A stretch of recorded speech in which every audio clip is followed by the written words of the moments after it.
तिलक मस्तक पे लगाला, एक राज्य तिलक होला और ई तिलक एक दूजे के मिलन वाली तिलक है, जोने खातिर आप लोग आइल हवा। जीवन साथी चुने वाली तिलक है, लड़का के बांधे वाली तिलक है कि आज के बाद से इ लड़का आप कनाई है, हमार धरोहर है। यही के छाप तिलक सब छीनारे मोरी नैना चुरा के। शाल लाइन भूमिका है, कहना है क्या पुरानी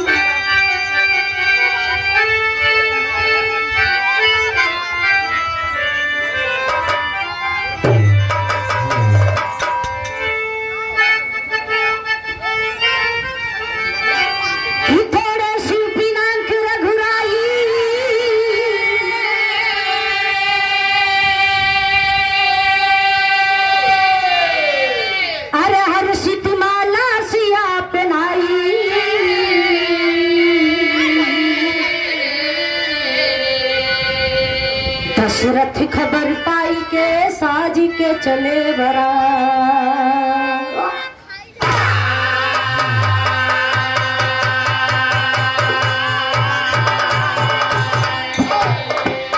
हमारा प्रधान जी का लड़का थोड़ी देर के लिए राम का दर्जा मिलल है, प्रधान जी के हमारा राजा दशरथ का दर्जा मिलल है।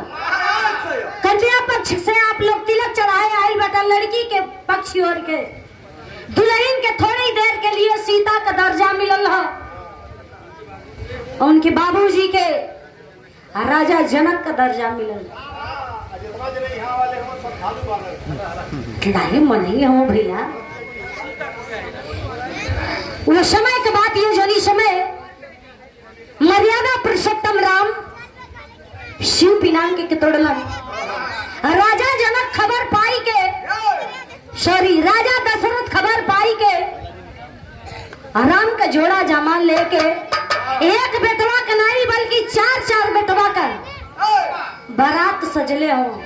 आज जब सजले हो तो मालिक लिखल का गई बा, सीता को ब्याहे राम सेहरा बधाए, सीता को ब्याहे राम सेहरा बधाए, लक्ष्मण संग उर्मिला की जोड़ी सुहाए, सुकृति भरत संग, सुकृति भरत संग गणना बिठाए, शत्रुघ्न मांडवी संग भामर घुमाए। राजा दशरथ के 4 गो लड़का राम लक्ष्मण भरत शत्रुघ्न। इधर राजा दशरथ के 4 गो लड़का था, राजा जनक के भी 4 गो लड़की, जेका नाम सीता, उर्मिला, सुकृति, मांडवी, 4 गो बहन है।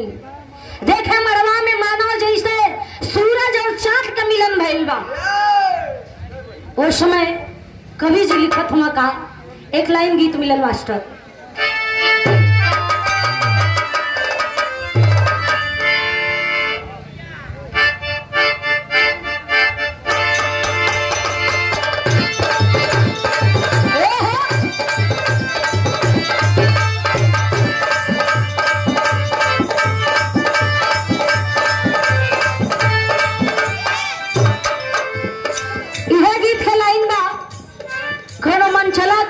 के देख के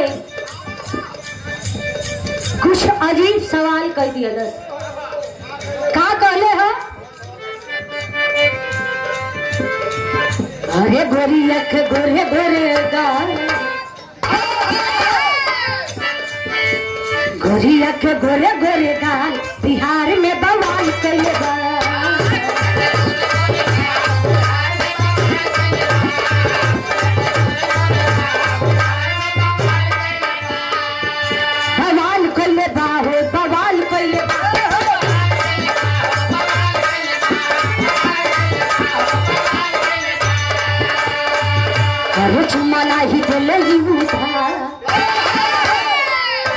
₹1,000 पैसा वाली बात रहत तो उधार बाढ़ी मिल जात, सुदही में नहीं मिल जात, ये सब चीज फ्री में थोड़ी मिले वाला। अरे चुम्मा नहीं दिले उठा नगद खातिर बात कइले बा।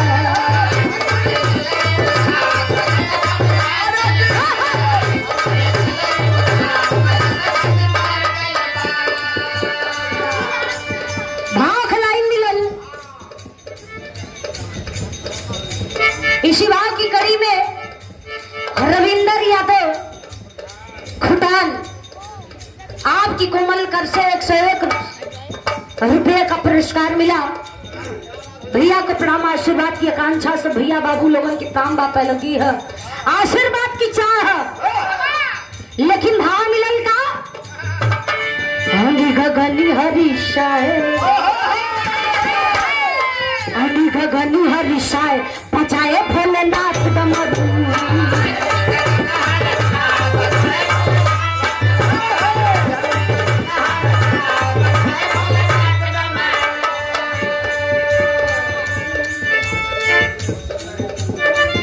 अरे देता रहे फूल बरिशाय, अरे देता रहे फूल बरिशाय बजाए भोलेनाथ डमरू।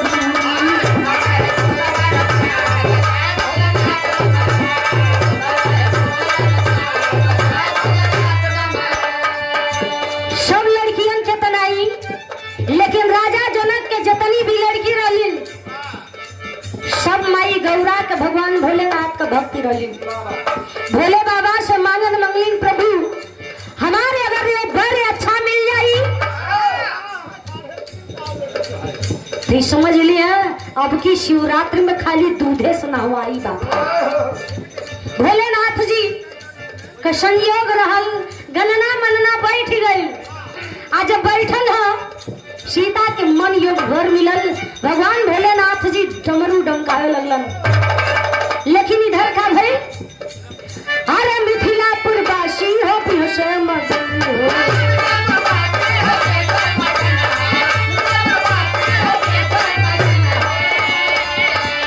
चारों की जोड़ी को निरखे नयन हो।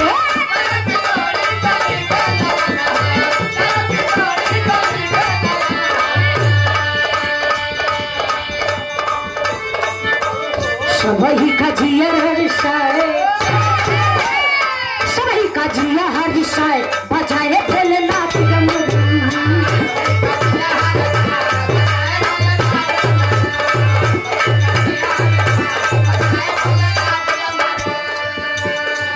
अरे भावर हुए चारों चारों के संग,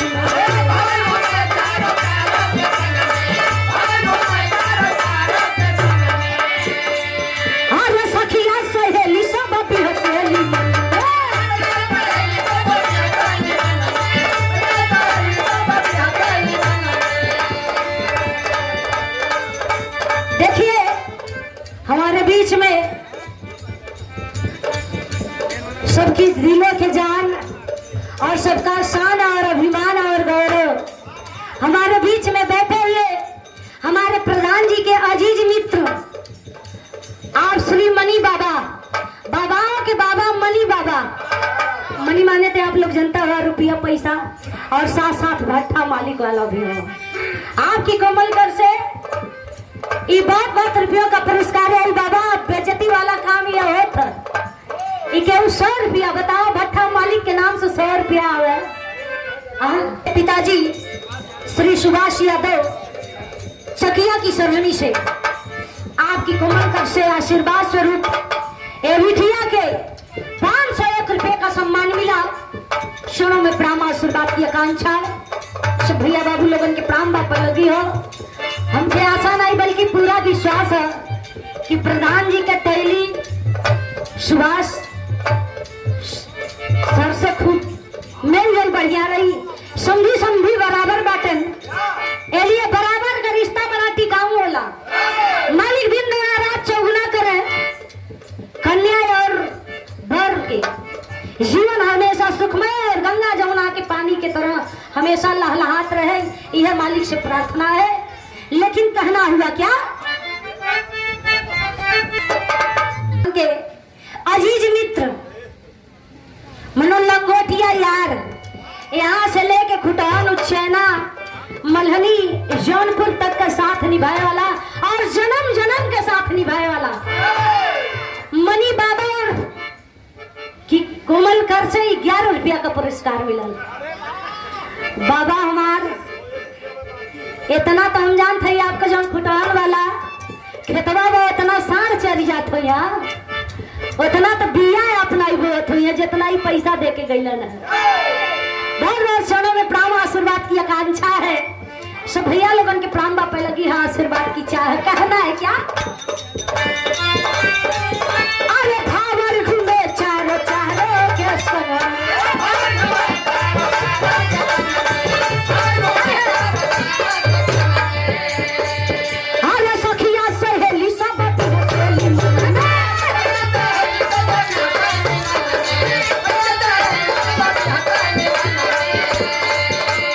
खिचड़ी का अवसर गयो लाई, अरे खिचड़ी का अवसर गयो लाई, अच्छा है भोलेनाथ दम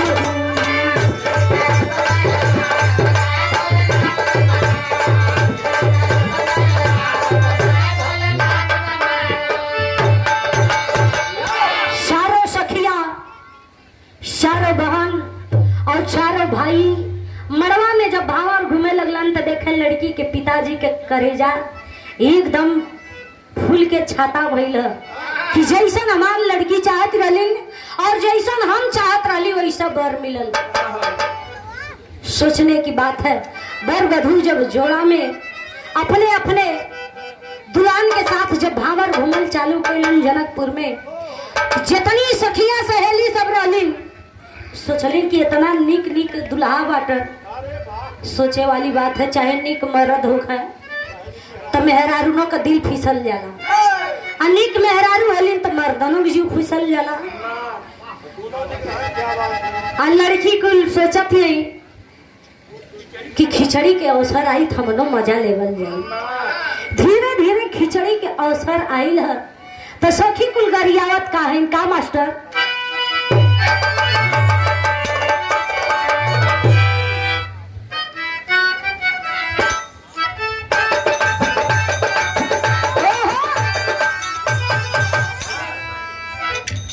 अरे खतियाई गई देखें, गाड़ी कई प्रकार के होला, एक वो गाड़ी होला कि लाठी बंदूक गोली भाला चल जाला, आया थ्री गाड़ी होला कि लोग पैसा रुपया दे के गवाला, चार करोड़ बेसी खवाला। जनकपुर के मेहरारू गावत हैं, कैसे गावत हैं मास्टर? हो खतियाई गई, हो खतियाई गई शहर बनारस से, खतियाई गई, खतियाई गई शहर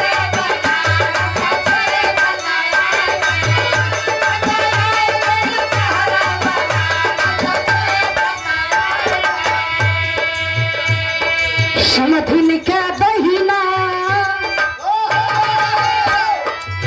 देखा हम इधर के नहीं कहते हैं, आना उधर के कहते हैं। जैसा जनकपुर के मेहरारू कहते हैं, हमारे गाना में ही लिखल गए, हम पैसा ले और गाड़ी गाई, इसी दोनों धर्म का बात ही नहीं है। इधरों का सब अपना है, इधरों का सब अपना है, दोनों और का मान मर्यादा बचावल बड़ा जरूरी है। लेकिन मेहरारू गाया थी जनकपुर के का समधिन का बहिना ये सब रही,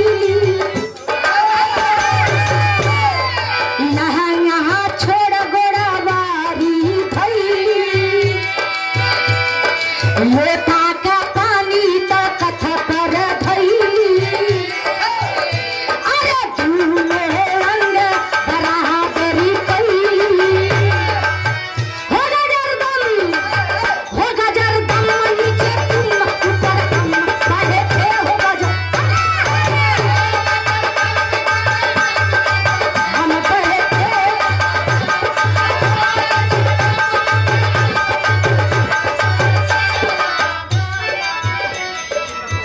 5.5 रुपया का पुरस्कार हमारे बाबाओं के बाबा मनी बाबा की ओर से यह गाड़ी पर मिलल। और 5.5 रुपया का पुरस्कार भट्ठा मालिक हरिश्चंद्र यादव लोटा प्रधान जी के हमारे अजीज मित्र हैं और कंधे से कंधे मिलाकर चलने वाले हैं और समाजवादी पार्टी के आप लोग सच्चे सिपाही हैं। चलो में प्राण आशीर्वाद की आकांक्षा है, सब भैया लोगन के प्राण में लगी है आशीर्वाद की चाह। खई का खाइला ये बधपुरी के रसिया खई का खाइला।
रसिया खैका खाइला,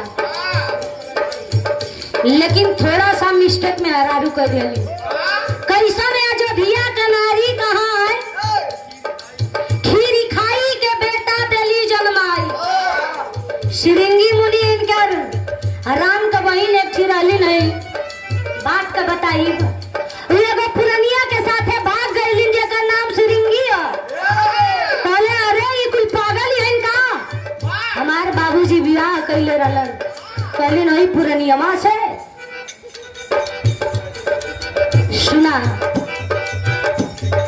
कैसन अयोध्या के नारी कहाँ है,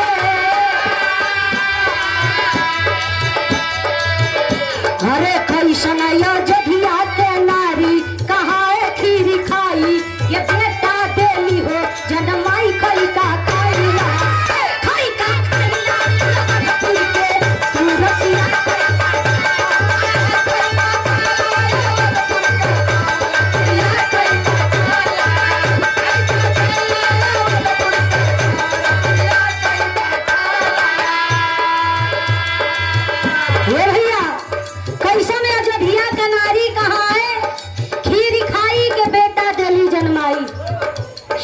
बात पर्दा योग रहल, लेकिन ये बात खुले आम हो गए। राम के तनाई, लेकिन लक्ष्मण के बतिया बड़ा तेज लगल। कहलिन अरे भाई देखा तू लगन बोलत नहीं है, कुछ कारण है का? कारण कौन है? हमारे बीच में बैठे हुए भट्टा मालिक श्री मनी बाबा की ओर से 1 रुपया 75 पैसे का इनाम मिला।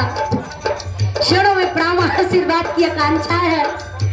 क्या है बाबा, इतना तो अगर पंडित बाबा रहता तो एकदम तिलिक के आगे हो जाता ना। अच्छा टाइम ना भइल है, अभी प्रधान जी के काम है ना, उनका टाइम बनाओ। बहुत रुपयों का पुरस्कार मिला। चलो में प्रणाम आशीर्वाद की आकांक्षा। धर्मेंद्र मौर्य आपकी कमल कर से 101 रुपये का सम्मान मिला। मौर्य जी देखे अब दिन बदल गए, अभी देखे साग सब्जी का दिन नहीं है, अबे आज 4 मनाई वाली बात है। आप प्रधान बन गए, ये बड़ी गौरव की बात है। हमारे बीच में भाई प्रधान है आप, आपकी कोमल कर से आशीर्वाद स्वरूप 2 रुपयों का पुरस्कार मिला। अब देखे काम धंधा चालू हो गई तो आप लोग चालू हो जाते, ठीक है। बहुत सम्मान आशीर्वाद की आकांक्षा है। सब भैया लोगों की प्राण बापा लगी है। लक्ष्मण सुन बतिया, लक्ष्मण सुन बतिया गए घुसियाई तनियापन बतावा का जालू ला जाई खैका खाइला, खैका खाइला ये मधुपुर के रसिया खैका खाइला।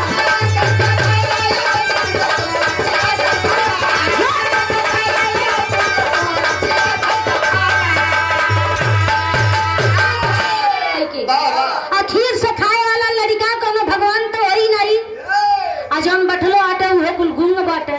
लक्ष्मण जी ऋषिया गए, मेहरारू हो तो सहूर से बोला। कहलिन की का कोनो गलती हम कह दिया का? कहला सुना तू हमारे की यहाँ के 1% जानत हो, तुहरे की हम 4% जानत हो। कहलिन का तू जानत हवा? गीत का लाइन बदल गई मास्टर।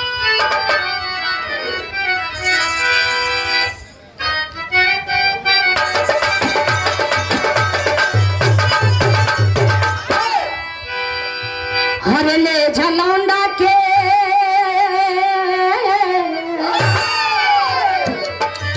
हरले झलौंडा के बम्बई बजा, दुकान तेरा खूब चलेगा।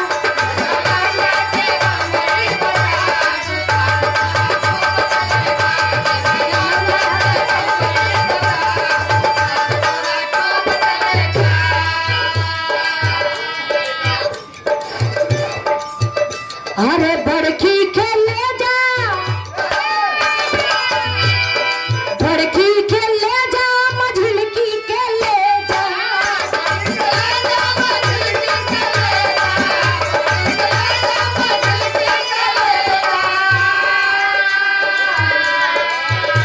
यही छटकी के ले जाऊंगा दुकान तेरा खूब चलेगा।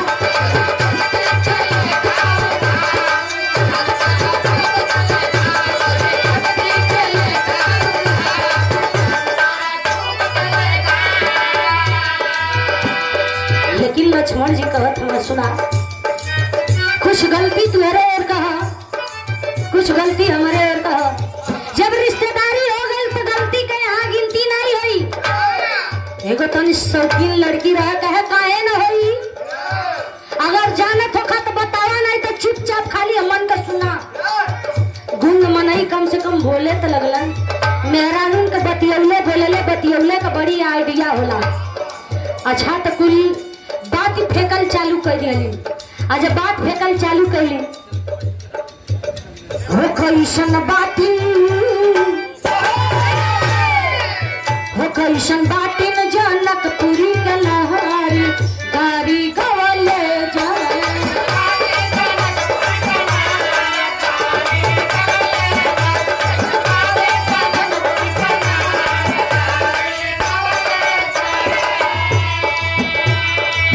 पहले तो हमन के कुछ कहल नहीं जाला, लेकिन कहले के बाद हमन छोड़े लाई जाला। सुना, जनकपुर में कितनी कमी है ये बहन मर्दे के मुँह से सुना। मेरा रूनर चल जाएगो तो तुम्हें पचन के रुआ रुआ के गलती कुल गिरा दी है। बताओ थोन लक्ष्मण जी कौन चीज हो खरी के नंगी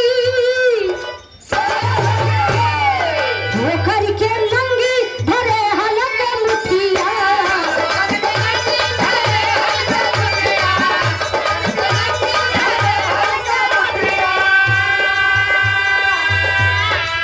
धरती से ज्योति ज्योति पैदा करे बिटिया। धरती से ज्योति ज्योति पैदा करे बिटिया। काहे शर्मालू हो, काहे शर्मालू सुनिला हमारी गारी गवले जाए।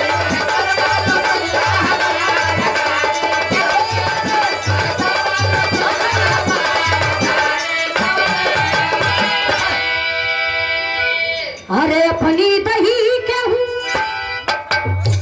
लक्ष्मण जी समझावत हुआ कि ये समय तुहन पचन के मर्दानगी, तुहन पचन के औरत वाला रूप कहाँ चल गए। जोनी समय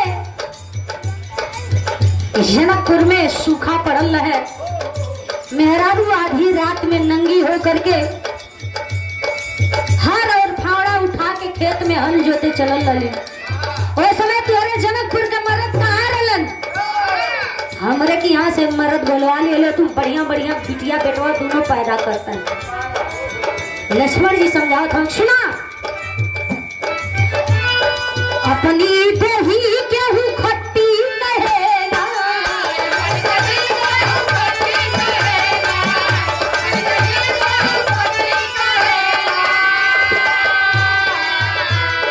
दूसरे के कहले बिना ऊ रहेगा।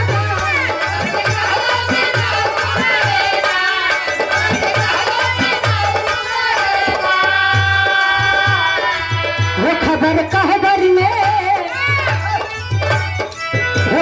कहबर में ले गई तुहारी गाड़ी गवले गए।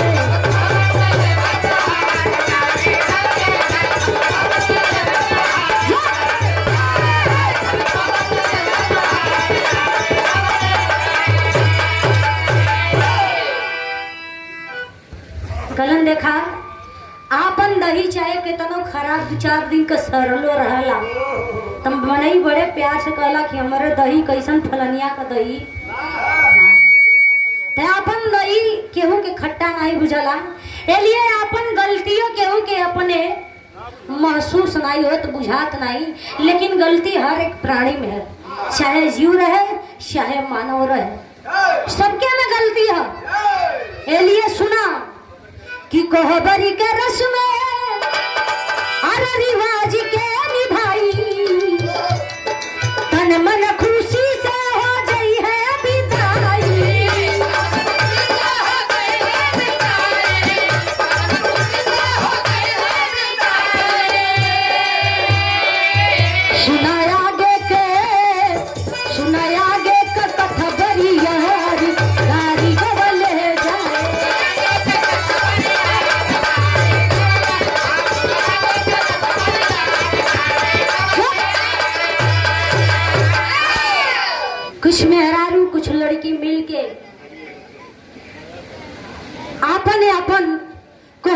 रस्म रिवाज जो में तरह चाहे चाहिए वही तरह राजा जनक जी पूरा करत हो।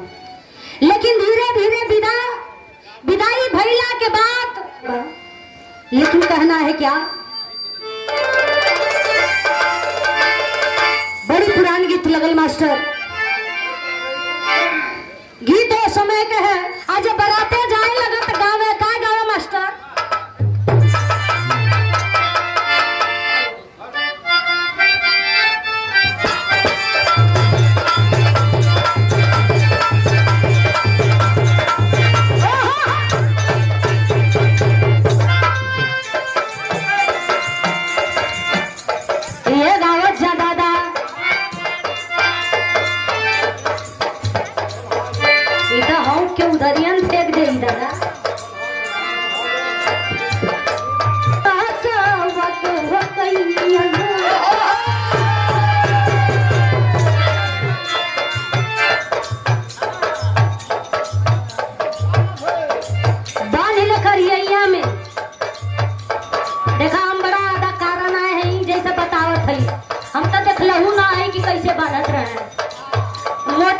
भाई अटतो ना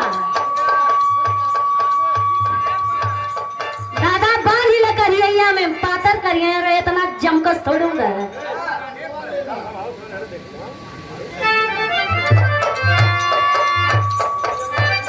अरे जैसे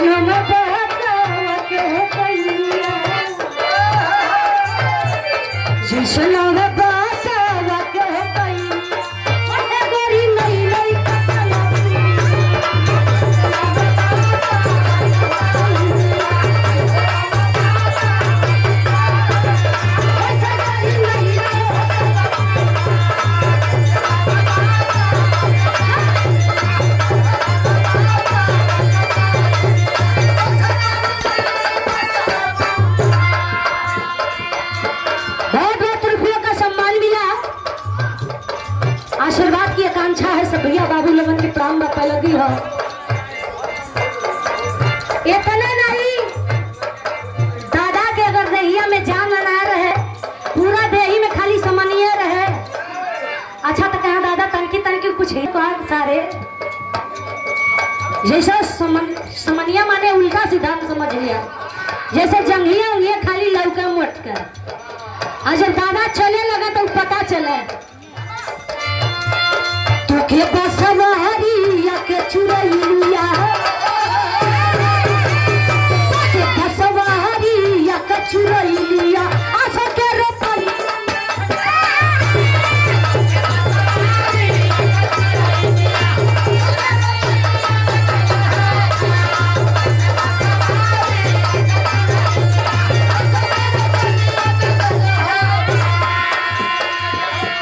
गोरी तेरी सावरी हो सूरतिया, गोरी तेरी सावरी हो सूरतिया, जाना पीर बाबा गई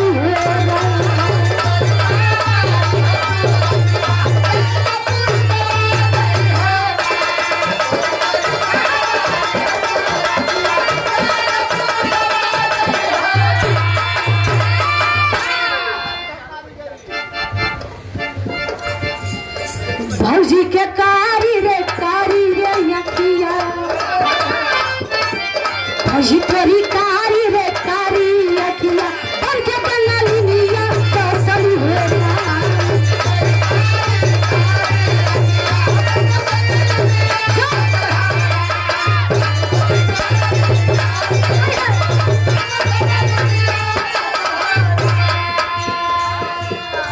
लेकिन वहां मिलल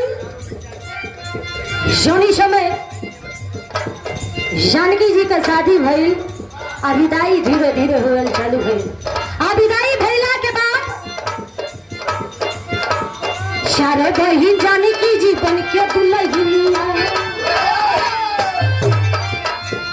सारे बहिन जानकी जी बन के दुल्हनिया आइलिया मध की राजा खलिया।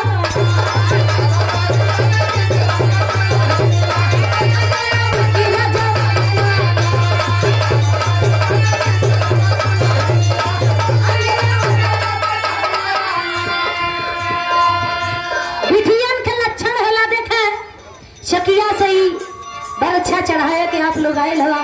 एक आध जगह हमन के चल जाएला, देखे मुंह देख के जीरा और डका देख के पीढ़ा हमन के नहीं करल जाला।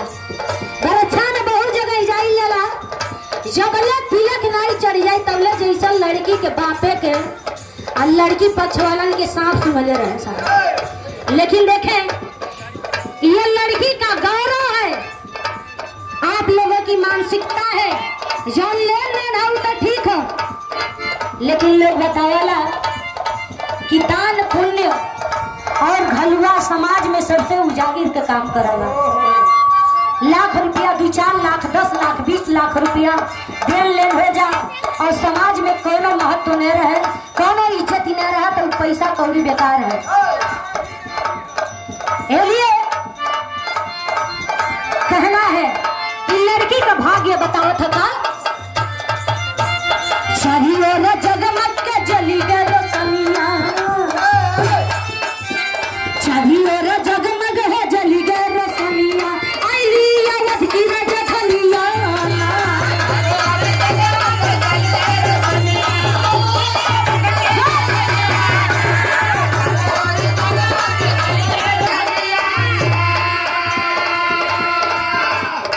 ससु सब दिहली मुहावा देखाई,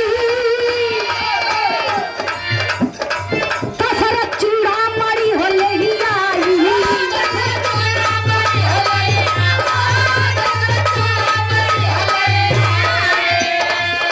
सीता तो 3 गो सास हैं, तीनों जनी मुंह दिखाई दे दिली, लेकिन मर्दन में मुंह दिखाई राजा दशरथ देत का हुआ चूड़ा मरी अपने पतो ही के देता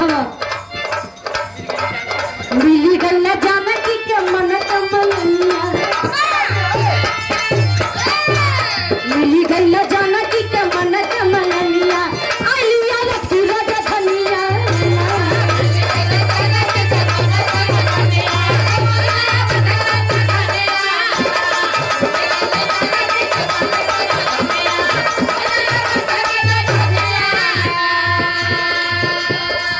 स्वामी रमन गुरु बिहारी